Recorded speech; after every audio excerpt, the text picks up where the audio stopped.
Hello, internet. Looks like you got some dog hair on you. Oh, yeah. Boo Science, yeah. This is the Boo Science vlog.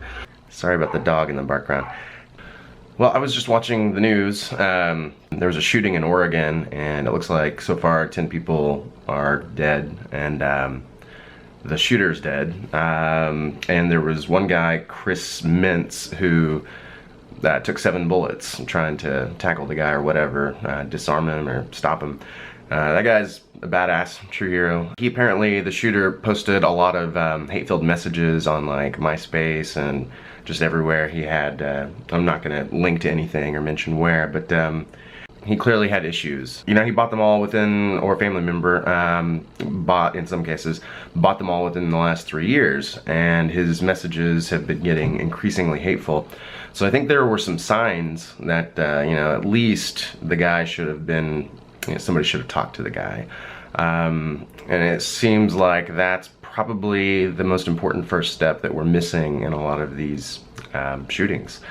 Mr. Rogers was like in my feed on my, I do like random YouTube videos, and one of his shows came in, and started reflecting on, you know, the lessons I learned from him.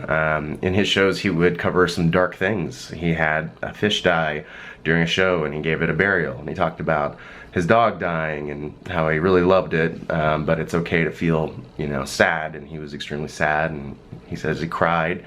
And that people should do that they should express themselves, you know, talk to people, express themselves emotionally, physically, because it does help, it's therapeutic. I think one of the interesting things he said is that both children and adults fear basically the same thing. You know, when you come home, you're afraid that there won't be somebody there to take care of you, to feed you or whatever. You know, kids are literally scared that their parents or loved ones won't be there when they get home. And for adults, you know, it's kind of when you die, like, will there be somebody there to take care of you or whatever you believe in. And I found that to be striking, and I found it to be striking that that was kind of part of his message to adults and children.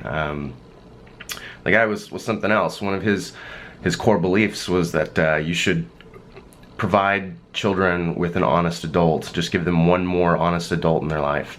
And that's done by being honest and kind, and communicating with them, spending time with them.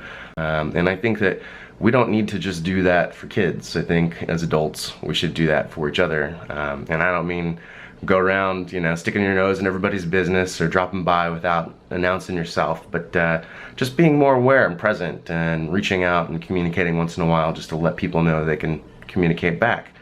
A lot of people have claimed that Mr. Rogers teaches kids exceptionalism, like they are special or everyone deserves a trophy, and I think it's far from that. I think what he taught kids were lessons about life and death and respect, and getting to know the people around you, being patient and finding out what they're good at, what they do with their day, just engaging. And I think being kind was probably the most important lesson he had. There are some instances where kindness isn't a response that's going to work. Hopefully those are rare for you. Thankfully they've been really rare for me. I'm not a stranger to butting heads with people, but I try to be as nice as possible when I can be. And I actually try. I do try, and I think in part thanks to watching shows like Mr. Rogers and reading books and having an open line of communication to people close to me. It may not be a lot, but I do appreciate very much. It is a huge thing to me that there are people who will check in with me, or that I'll check in with, and they're not too busy, and we can have a little chat and just kind of see where we're at. I guess I just want you to know that none of us should be afraid to reach out and talk to people. That's really important. Talking things out with other people will help us get a grasp on what's going on inside us, and it'll help prevent things like anxiety or you know, outbursts, just generally feeling isolated. That was a big part of this shooter's rant, was that he felt alone, he felt lesser than society, he felt like they looked down on him.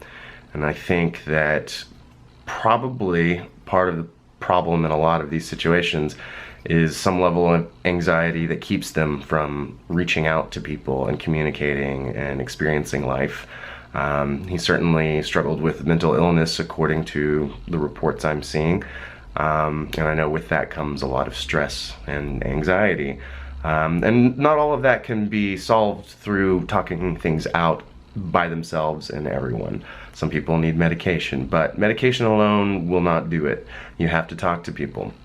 And I think that it's about time we start having a dialogue about being more honest with each other as people, more open, kinder.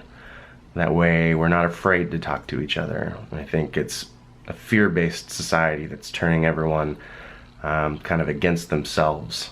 They're inwardly anxiety-ridden based on, you know, kind of a lack of connection to other humans, like not feeling the love. And we all need that.